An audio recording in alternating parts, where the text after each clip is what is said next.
Hello दोस्तों, स्वागत है आप सभी का आपके अपने YouTube channel for spoken English अंग्रेज़ी सीख ले पे।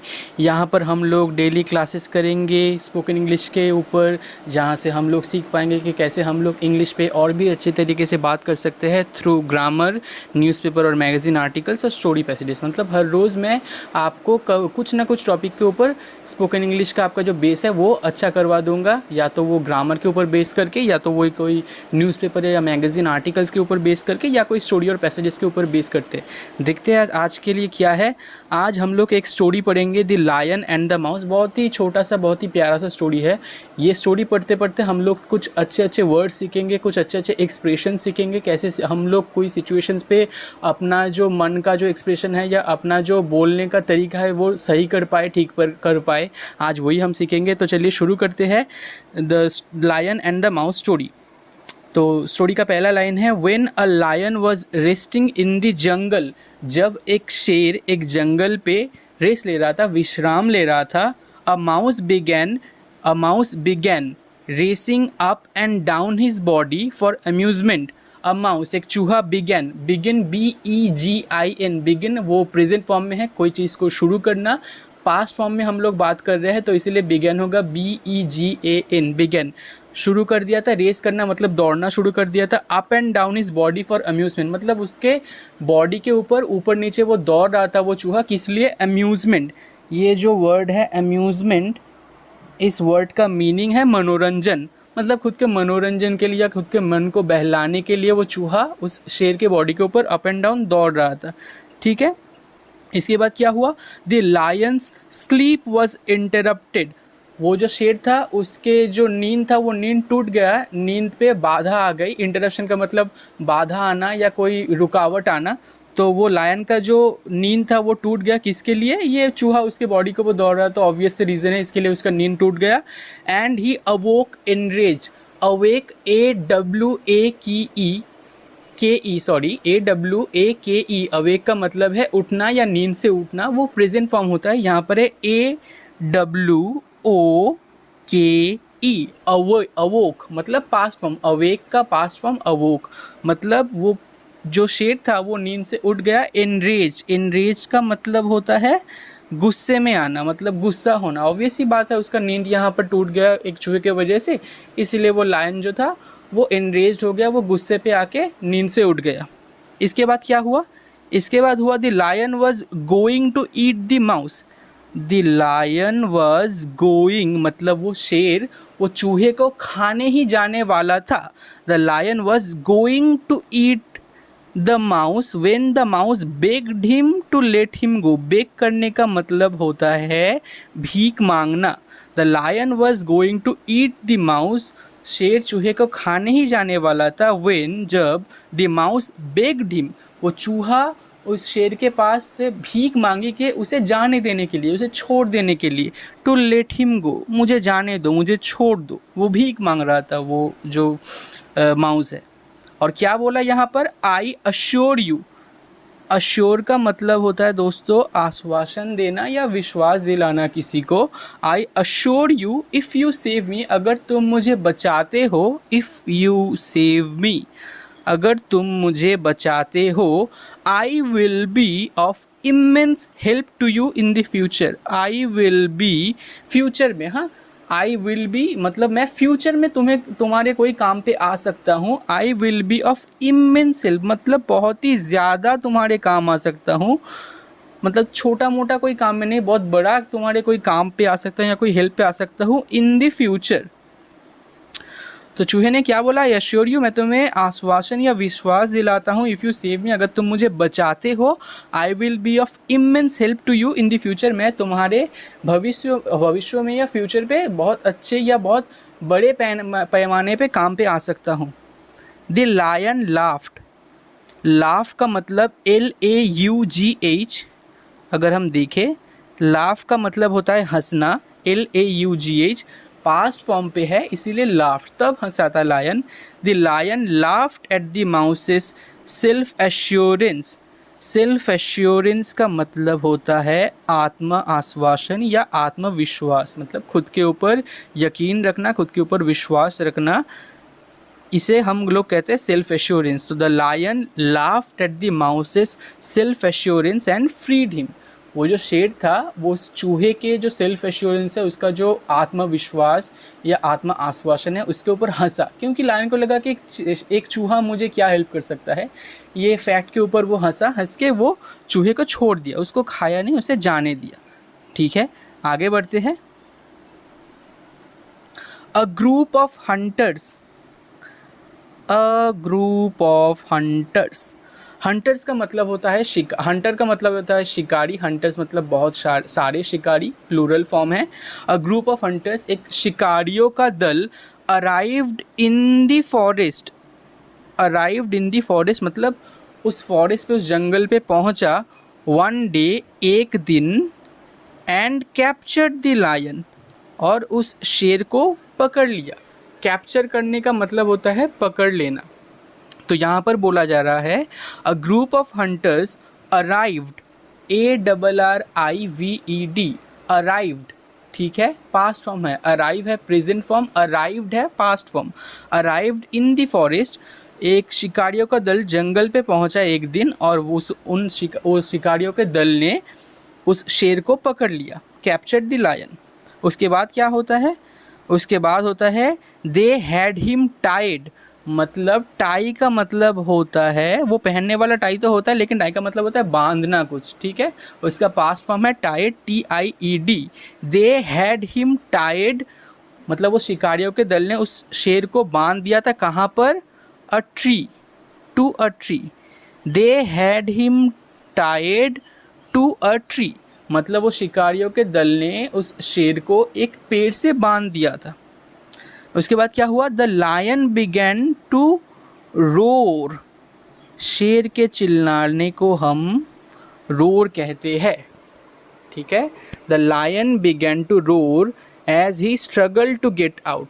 मतलब वो शेर चिल्लाने लगा और स्ट्रगल करने लगा, मतलब वो कोशिश करने लगा ताकि वो जो उसको बांधा गया था वहाँ से वो बाहर निकल सके, क्योंकि ऑब्वियस सी बात है, उसको लग रहा था कि ये जो शिकारियों का दल है तो उसके साथ हाय हेलो करने नहीं आए हैं, उसको मार ही डालेंगे।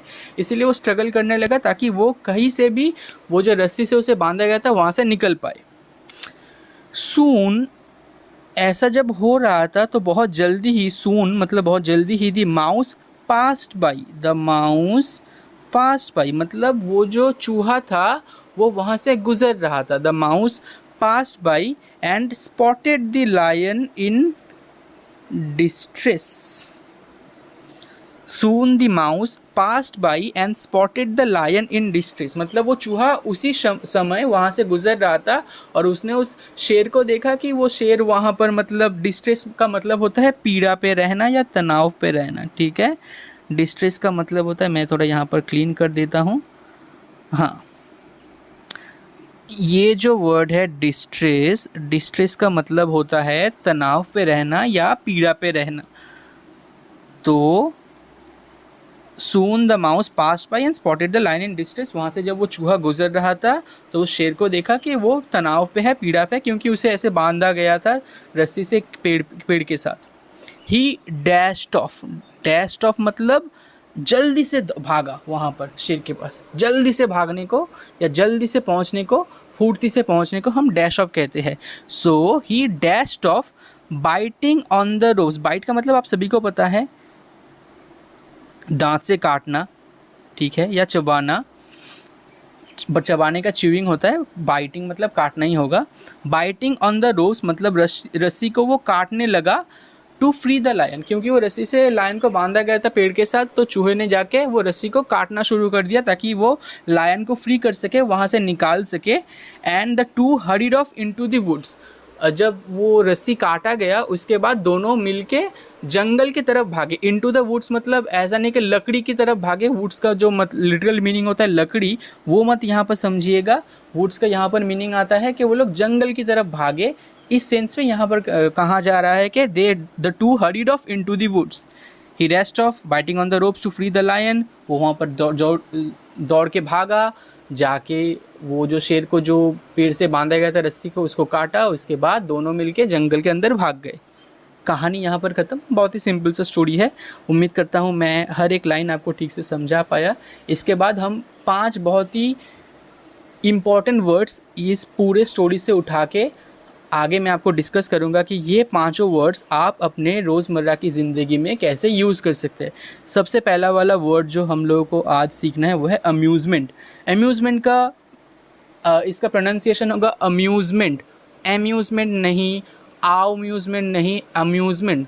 अ का जो प्रोनाउंसिएशन होगा बहुत ही सटल होगा, अम्यूज़मेंट, अम्यूज़मेंट। ठीक है, इसका मतलब होता है मनोरंजन या मन बहलाना। कुछ एग्जाम्पल्स देख लेते हैं हम लोग। We took a lot of things with us for amusement, मतलब हम लोग कहीं पे जा रहे हैं, वहाँ पर अपने एंटरटेनमेंट के लिए, अपने मनोरंजन के लिए हम लोग बहुत सारी चीज़ें ले। मान के चलिए कि आप कोई पिकनिक पे जा रहे हैं तो अपने साथ आप लोगों ने वॉलीबॉल ले लिया, बैडमिंटन ले लिया खेलने के लिए। तो ऐसे सिचुएशंस पे आप कह सकते हैं we took a lot of things with us for amusement. हम लोगों ने अपने साथ बहुत सारी चीज़ें लिए थी अपने मनोरंजन के लिए। नेक्स्ट एग्जाम्पल पर चलते हैं। They do it for amusement not for the money, मतलब मान के चलिए एक मतलब थिएटर ग्रुप है, वो लोग एक्टिंग करते हैं। वो लोग किस लिए एक्टिंग करते हैं? पैसों के लिए नहीं, वो लोग अपने मन बहलाने के लिए, अपने मनोरंजन के लिए बस करते हैं। पैसा उन लोगों का यहाँ पर प्रायोरिटी नहीं है। तो ऐसे सिचुएशंस पे हम लोग कह सकते हैं कि they do it for amusement not for the money. या फिर अगर आप कोई चीज़ करते हैं, मान लीजिए आपको खेलना पसंद या कुछ और पेंटिंग करना पसंद है, या पैसे के लिए नहीं करते, आप बस अपने मनोरंजन के लिए करते हैं। ऐसे सिचुएशंस पे आप कह सकते हैं I do it for the amusement and not for the money. मैं इसे अपने मनोरंजन के लिए करता हूँ, पैसों के लिए नहीं करता हूँ। नेक्स्ट एग्जाम्पल पे चलते हैं। Jasmine went to the amusement park with the parents. हम लोग देखते हैं बच्चे काफ़ी सारे पार्क से जाते हैं, मतलब वाटर स्लाइड्स रहते हैं, बाकी सारे राइड्स रहते हैं। ऐसे पार्क्स को हम लोग अम्यूज़मेंट पार्क कहते हैं, मनोरंजन जहाँ पर होता है बच्चों का। तो Jasmine went to the amusement park with the parents. Jasmine अपने पेरेंट्स के साथ अम्यूज़मेंट पार्क गई थी। नेक्स्ट एग्जाम्पल देखते हैं हम लोग। आज का पावर वर्ड है इंटरप्ट। इंटरप्ट का मतलब आप सभी को मोरलेस पता ही होगा, रुकावट डालना या बाधा डालना। कोई कुछ कर रहा है उसके बीच पे जाके इंटरप्ट कर देते हैं, लोग टोक देते हैं, बाधा डाल देते हैं, इसे इंटरप्ट या इंटरप्शन कहते हैं। एग्जाम्पल देख लेते हैं। I am sorry to interrupt you. बहुत ही फॉर्मल सेटअप है। आप मान के चलिए कि आप ऑफिस पे है, आप अपने कोई सीनियर से जाके बात करें या अपने कलीग से जाके कुछ बात करना चाहते हैं, बहुत ही फॉर्मल तरीके से आप बोलते हैं I am sorry to interrupt you. मतलब कोई कुछ काम कर रहा है और आप बहुत पोलाइटली जाके उनसे पहले कहते हैं कि I am sorry to interrupt you but could you do this for me. आप उनसे कुछ रिक्वेस्ट करते हैं कि आप ये मेरे लिए कर दीजिए, लेकिन मैं माफ़ी चाहता हूँ कि मैंने आपके काम पे बाधा डाला। तो यहाँ पर ऐसी सिचुएशंस पे हम लोग कह सकते हैं I am sorry to interrupt you. दूसरा example, sorry to interrupt but there is someone to see you. मतलब कोई कुछ काम कर रहा है या बाहर कोई डिलीवरी एसोसिएट आया है या कोई मतलब कोई उस बंदे से मिलने आया है, तो ऐसे सिचुएशंस पे आप जाके कहते हैं कि सॉरी टू इंटरप्ट, मतलब बाधा डालने की माफ़ी चाहता हूँ, लेकिन कोई आया है तुमसे मिलने के लिए, जाके उससे मिल लो। बहुत ही फॉर्मल, बहुत ही पोलाइट वे है। जब आप ऐसे बात करेंगे किसी के साथ तो वो सुन के भी उसको भी अच्छा लगेगा कि हाँ यार बंदा मतलब ये है, इसके अंदर है, इसे पता है कि सोशली हम लोगों को कैसे एक दूसरे से बात करते हैं। तीसरा एग्जाम्पल है don't interrupt me when I am busy. मतलब आप कुछ इंपॉर्टेंट काम कर रहे हैं, कोई आके आपको बार बार टोक रहा है, कोई आपको बार बार डिस्टर्ब कर रहा है। ऐसे सिचुएशंस पे आप कह सकते हैं don't interrupt me when I am busy. मुझे बाधा मत डालो, मेरे काम पे कोई रुकावट मत डालो जब मैं बिजी हूँ, जब मैं कोई काम कर रहा हूँ। ठीक है, हम लोगों का नेक्स्ट पावर वर्ड लेते हैं इनरेज्ड। इनरेज का मतलब होता है गुस्से में आना या खफा होना। हम लोग पहले भी बात कर चुके हैं, वो द लायन वॉज इनरेज्ड। तो she was enraged at he stupidity, मतलब कोई बंदे ने कुछ बहुत ही स्टूपिड सा काम किया है, इसीलिए लड़की उसके ऊपर मतलब गुस्सा हो गई। ऐसे सिचुएशंस के लिए she was enraged at he stupidity. या अगर आप किसी के स्टूपिडिटी के ऊपर गुस्सा होता है तो बोल सकते हैं कि I am enraged with your stupidity. I am enraged बा I am enraged with your stupidity. I am enraged with your stupidity. दूसरा example, the trainer backed away from the enrage tiger.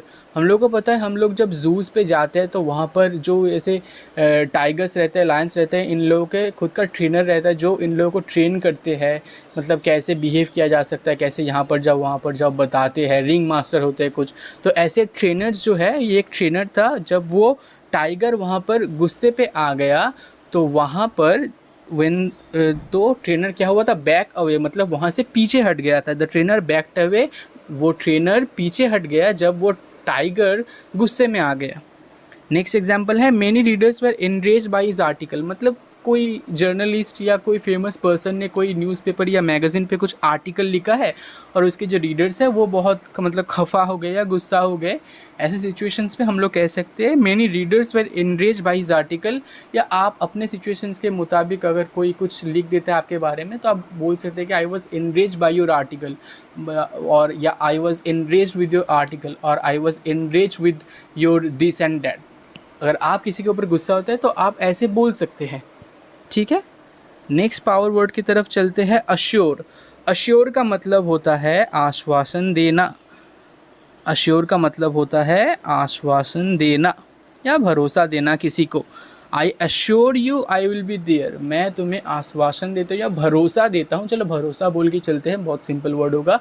मैं तुम्हें भरोसा देता हूँ कि मैं वहाँ पर जाऊँगा। मतलब कोई आपको पार्टी में बुलाया और आप बोल रहे कि ठीक है मैं देखता हूँ, अब तब वो बंदे को लगा कि नहीं यार ये तो नहीं आ सकता, तो तब तुम बोलते हो या आप बोलते हैं कि I assure you I will be there, मैं तुम्हें विश्वास दिलाता हूँ या आश्वासन दिलाता हूँ कि मैं वहाँ पर पहुँच जाऊँगा, चिंता करने की कोई ज़रूरत नहीं है। I can assure you of the reliability of the news. Fake news काफ़ी चल रहा है, तो ऐसे में अगर आप किसी बंदे को या किसी अपने फ्रेंड को या दोस्त को बोलते हैं कि कोई न्यूज़ आर्टिकल के बारे में और उससे लगता है कि यार नहीं यार ये न्यूज़ तो मुझे ठीक ठाक नहीं लग रहा है, तो ऐसे सिचुएशंस पे आप कह सकते हैं I can assure you of the reliability of the news. मैं तुम्हें विश्वास दिला सकता हूँ या आश्वासन देता हूँ कि तुम इस न्यूज़ आर्टिकल के ऊपर कंप्लीटली विश्वास कर सकते हो, ये एकदम जेन्युइन आर्टिकल है।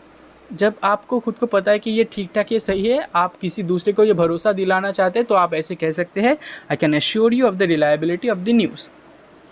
Let me assure you that it was not intentional, मतलब आपने कुछ कर दिया गलती से लेकिन दूसरे बंदे को लग रहा है कि आपने ये जानबूझ के किया, तो आप उसे आश्वासन या विश्वास दिलाने की कोशिश करते हैं कि मैंने ये जानबूझ के नहीं किया है, गलती से हो गया, मतलब मेरा इंटेंशन नहीं था, मैं ऐसा करना मतलब मन से चाहता नहीं था, एक्सीडेंटली हो गया, मेरे बगैर चाहे हुए ये हो गया। तो ऐसे सिचुएशंस पे आप कह सकते हैं let me assure you that it was not intentional, ठीक है। इसके बाद नेक्स्ट पावर वर्ड है सेल्फ एश्योरेंस। सेल्फ एश्योरेंस का मतलब होता है आत्मविश्वास या आत्मविश्वासी मान के चलते हैं, ठीक है। आश्वासन भी हो सकता है, आत्मविश्वास ज़्यादा फिट करता है, आत्मा आश्वासन भी हो सकता है, आप बाय डेफिनेशन रख सकते हैं इसे। एग्जाम्पल की तरफ चलते हैं। His self assurance enabled him to pull through difficulties. हम लोग ज़िंदगी में काफ़ी ऐसा समय आता है जब हम लोग डिफ़िकल्ट सिचुएशंस पे जाते हैं। यहाँ पर हम लोग को जो सबसे इम्पॉर्टेंट चीज़ हम लोग को चाहिए होता है वो होता है सेल्फ एश्योरेंस, खुद के ऊपर विश्वास रखना, खुद के ऊपर आश्वासन रखना कि हाँ यार मैं इस सिचुएशन से निकल सकता हूँ। तो ऐसे एक सिचुएशंस को डिस्क्राइब करने के लिए हम लोग कहते हैं his self assurance enabled him to pull through, मतलब पुल थ्रू का मतलब वहाँ से निकलना, वहाँ से बाहर आना, वहाँ से गुजर जाना, ठीक है। टू पुल थ्रू डिफ़िकल्टीज़, अगर आप अपने कोई डिफ़िकल्ट सिचुएशंस के बारे में बात करते हैं तो आप कह सकते हैं कि I pull through my self through that difficulties with my self assurance और based upon my self assurance और based on my self assurance, ऐसे करके आप बोल सकते हैं। His self assurance deserted him, मतलब सेल्फ एश्योरेंस तो रहना चाहिए, खुद के ऊपर विश्वास आश्वासन रहना चाहिए, लेकिन कुछ लोग मतलब बहुत ज़्यादा ही कर देते हैं, एक्सट्रीम कर देते हैं। तो ऐसे लोगों को क्या होता है, वो बाकियों से अलग हो जाता है, उन लोगों को लगता है कि मुझे ही सब पता है, मैं अपने आप ही सब कर लेता हूँ। तो इतना भी सेल्फ एश्योरेंस रखना सही नहीं है ज़िंदगी के लिए, तो इसीलिए कहा जा रहा है कि his self assurance deserted him, उसका सेल्फ एश्योरेंस उसको सबसे अलग कर दिया। लेट मी अश्योर, नहीं ये वाला इसके लिए एग्जाम्पल नहीं है, सॉरी ये गलत एग्जाम्पल रहेगा, ये हम लोग कंसीडर नहीं करेंगे। हम लोग नेक्स्ट पावर वर्ड की तरफ जाएंगे, डिस्ट्रेस। डिस्ट्रेस DISTRESS, डिस्ट्रेस का मतलब होता है तनाव, संकट या पीड़ा। डिस्ट्रेस का मतलब क्या होता है, तनाव, संकट या पीड़ा।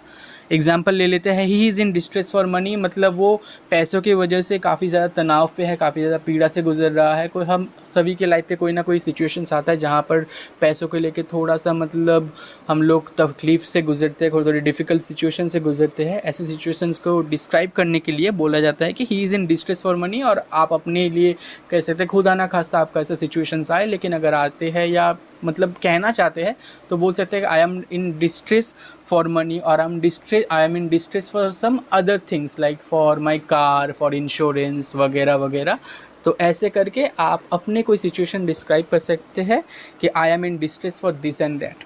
ठीक है, नेक्स्ट चलते हैं, the newspaper article caused the actor considerable distress. यहाँ पर हम लोग थोड़ा क्लीन कर लेते हैं, हाँ ठीक है।